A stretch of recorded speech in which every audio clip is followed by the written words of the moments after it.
Hello and welcome to the Object Repository demo. In this video, we'll demonstrate how to import a UI library in a project and use the captured descriptors to quickly build the automation. We'll be developing a process that streamlines employee information retrieval from the ACME webpage. Let's dive in. To begin, we're starting with a project containing 3 empty workflows. First, we'll develop a process that opens the ACME webpage in a browser application in the login workflow. In the employee details workflow, we'll create a process that navigates to employee from the dashboard page and access the details of the employee indicated on the screen. And finally, we'll create a process that logs out of the ACME website in the logout workflow. But before we start building, we need to import the UI library that we created earlier. To do this, we'll click Manage Packages. Navigate to Sample Library. Select the library that we've created and install it. We can now see the imported library listed in the project panel under Dependencies, along with other Activities packages. We can also see the applications, screens, and the elements of the imported library in the Objects Repository panel under UI Libraries.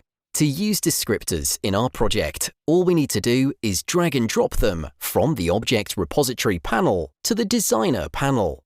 In the login workflow, let's drag the descriptor for the ACME login screen and drop it in our sequence. The first thing that we want to do on the login screen is type the email address into the correct field. To do this, we'll drag the email descriptor and drop it inside the do container of the Use Application or Browser card. As this is a UI element descriptor, the command palette recommends activities that can be performed on this element. Let's select the Type Into activity and enter the email address. Next, we want our process to type in the password in the password field. We'll repeat the previous set of steps using the descriptor for the password field. After the process enters the email address and the password in the appropriate fields, we want it to click the Login button. To do this, we could follow a similar procedure as done for the previous descriptors. But let's try a different method of pairing a descriptor with an activity. First, let's add a click activity to the Designer panel. Then, we can simply drag and drop the descriptor for the Login button on the click activity. We'll get the same result as when we drag and drop the descriptor first and then assign an activity.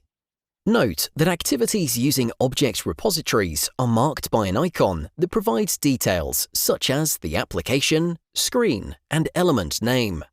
These elements can be unlinked from their object repository if they need to be updated. Okay, we've completed the login workflow.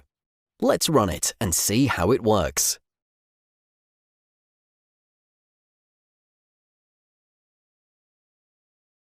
The process has performed all of the steps correctly. Great! Next, we'll work on the employee details workflow.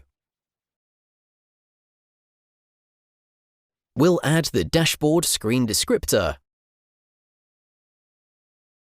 and use a click activity for the employee's descriptor.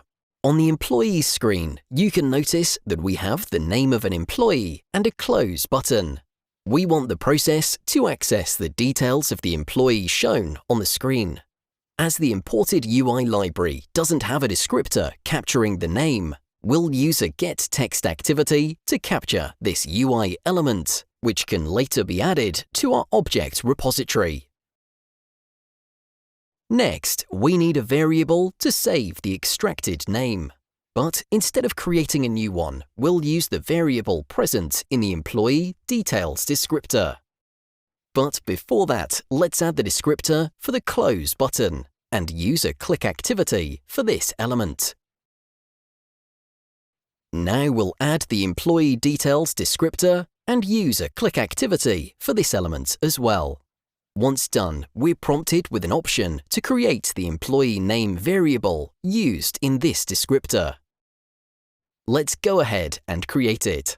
You can find the newly created variable in the Variables panel. We'll now save the data extracted by the getText activity in this variable. Alright, we've completed the employee details workflow. Let's run it and see how it works. The process works as intended, and you can see the details of the employee shown in the message box. Great! In this workflow, all elements except for the one captured by the getText activity are part of the object repository. To add this element to the object repository, select Add to Object Repository option from the Options menu of the activity. Next, click Quick Add and provide the application name. We'll also provide a screen name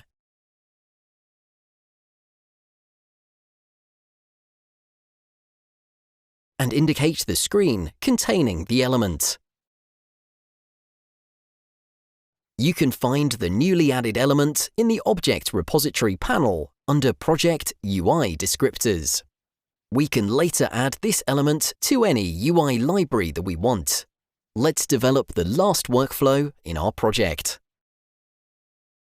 We'll add the employee screen, as this is where our process should be at this point, and pair a click activity with the descriptor for the Logout button. And that's it for this workflow. Let's see it run. OK, it runs as expected. This concludes our demonstration on how to import a UI library in a project and how to use the object repository to develop UI automations faster. To sum up, in this video, we've imported a UI library using the Manage Packages window and used the descriptors in the library to develop 3 UI automation workflows. Thanks for watching and happy automation!